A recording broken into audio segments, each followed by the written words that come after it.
Assalamualaikum warahmatullahi wabarakatuh. Perkenalkan, saya Sigit Anggara Putra dari Prodi Manajemen Fakultas Ekonomi dan Bisnis Universitas Trunojoyo Madura. Ya, kembali lagi bersama saya. Pada pertemuan kali ini kita akan membahas tentang materi telaah pustaka. Apa sih itu telaah pustaka? Nah, untuk mengetahui itu nanti kita akan bahas pada pertemuan kali ini. Yang pertama yaitu definisi kajian pustaka. Kajian pustaka adalah kajian terhadap peneliti-peneliti terdahulu yang berkaitan dengan seorang peneliti.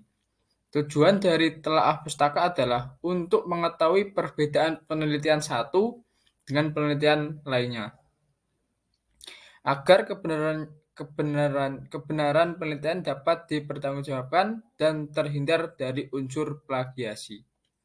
Menurut Nasir, kajian pustaka adalah suatu studi literatur yang artinya mencari sumber data dari bahan sekunder yang berfungsi untuk menunjang penelitian. Selain itu, juga digunakan untuk meninjau sejauh mana ilmu yang terkait dengan peneliti berkembang serta sejauh mana kesimpulan yang pernah dibuat. Ya, yang selanjutnya yaitu akan pada materi ini itu tentang membahas proses telaah teori.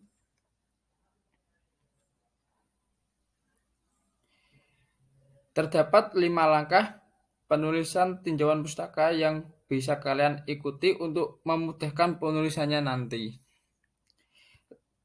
Oh ya, maaf, sorry, yaitu terdapat 4 ya, bukan 5, tapi terdapat 4 langkah penulisan tinjauan pustaka yang bisa kita ketahui. Yang pertama yaitu mencatat teori yang akan kita cari. Kalian dapat mencatat semua informasi serta data relevan dalam literatur, pustaka, teori, serta konsep yang kalian jadikan rujukan. Pencatatan dilakukan sebagai pemetaan poin-poin penting dalam sumber yang kalian rujuk. Pemetaan poin-poin penting ini akan sangat memudahkan kita nantinya dalam melakukan penulisan secara keseluruhan dan menjaga penulisan tinjauan pustaka agar tidak melebar. Yang kedua yaitu melakukan ikhtisar referensi. Setelah menuliskan poin-poin penting, kalian dapat memulai memahami intisari atau makna isi secara lebih mendalam melalui langkah ini. Pada tahap ini juga kita sudah mulai melakukan kegiatan peringatan serta mengutip sumber. Yang ketiga yaitu proses sintesis dan membandingkan. Melalui tahap ini kalian mulai akan menyatukan dan membandingkan seluruh bacaan atau literatur yang kita rujuk dan mengklasifikasikannya ke dalam topik yang relevan. Pada tahap ini kita mulai melakukan analisa secara umum yang berarti memecah informasi menjadi bagian-bagian kecil. Analisa umum dilakukan untuk menunjukkan hubungan yang jelas antar bagian-bagian. Yang terakhir yaitu analisis terhadap referensi. Setelah melakukan analisis umum, kalian akan melakukan evaluasi pustaka atau bacaan secara lebih kritis. Pada tahapan ini, kita harus bisa menjelaskan gap atau celah yang ada antara peneliti sebelumnya dengan penelitian yang kita buat. Ya, selanjutnya yaitu definisi telaah empiris.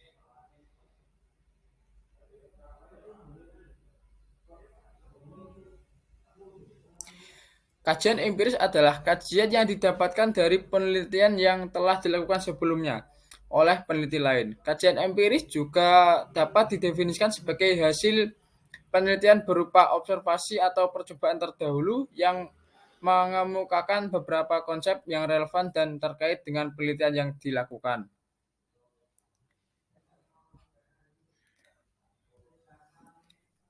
Yang selanjutnya yaitu ada proses telaah empiris. Yang pertama, terhadap observasi. Proses telah empiris itu terdapat beberapa tahapan dalam membuat kajian empiris untuk sebuah penelitian, yaitu antaranya yaitu terdapat 5 tahapan ya. Jadi yang pertama yaitu tahapan observasi. Pada tahapan ini dilakukan pengamatan terhadap suatu fenomena dan menyelidiki penyebabnya.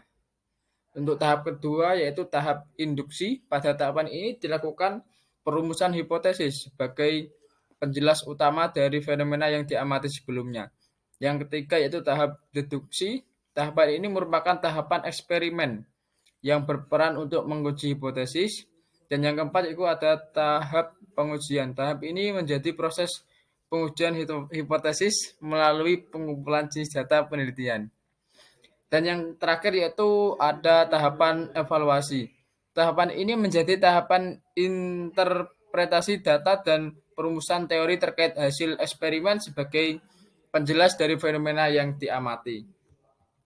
Selanjutnya yaitu ada kerangka berpikir. Menurut Sugiono, kerangka berpikir adalah sebuah model konseptual yang kemudian dimanfaatkan sebagai teori yang berkaitan dengan beberapa faktor dalam penelitian atau yang sudah diidentifikasi sebagai suatu masalah yang penting.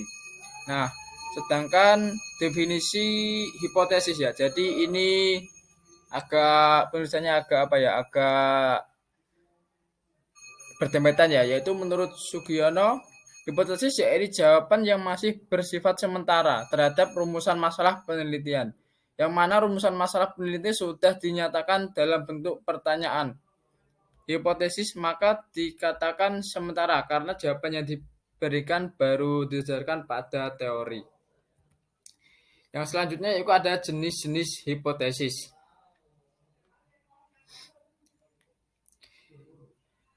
Jenis hipotesis dapat dibedakan menjadi 2 jenis, yaitu hipotesis alternatif dan hipotesis nol.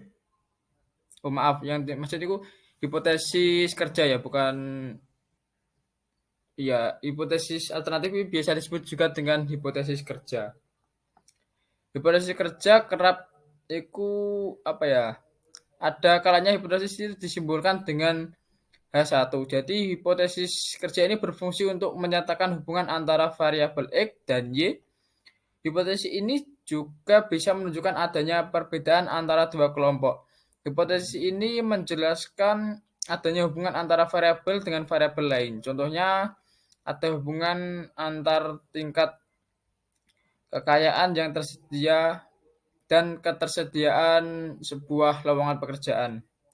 Yang kedua itu ada hipotesis nol.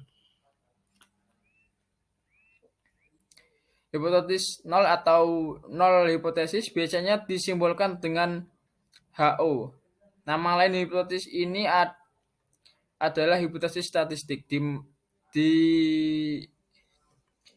Demikian karena sering dipakai dalam penelitian kuantitatif yang membutuhkan perhitungan statistik. Kebalikannya dengan hipotesis HO menerangkan tidak ada hubungan atau pengaruh antara variabel dengan variabel lain. Contohnya tidak ada hubungan antara tingkat dinas kesehatan dengan peluang kerjanya, yaitu tidak sesuai, tidak sinkron. Yang selanjutnya yaitu ada cara menyusun hipotesis. Yang pertama yaitu membuat hipotesis berdasarkan rumusan masalah penelitian. Pasti sudah ada rumusan masalah penelitian terlebih dahulu. Sebelum mengangkat hipotesis dengan kata lain, maka kita pertama kali harus sudah menentukan masalahnya apa terlebih dahulu. Yang kedua yaitu hipotesis pendahuluan. Barangkali ada yang bertanya kenapa harus dibuat hipotesis pendahuluan. Jadi hipotesis pendahuluan ini adalah hipotesis yang sifatnya eksplisit, yang hanya digunakan untuk uji coba. Yang selanjutnya yaitu ada mengumpulkan data. Selanjutnya adalah mengumpulkan data dari fakta. Dari sekian banyak data yang diperoleh, ambillah data yang relevan dan selera dengan penelitian yang kita akan buat. Yang keempat adalah ada pengolahan hipotesis. Langkah selanjutnya adalah mengelola data fakta tersebut menjadi satu kesatuan. Yang kelima ada uji hipotesis. Uji hipotesis dilakukan dari pengujian ini nantinya kita akan mengetahui hasil yang sebenarnya terjadi pada penelitian. Mungkin ini saja yang dapat saya sampaikan pada materi kali ini.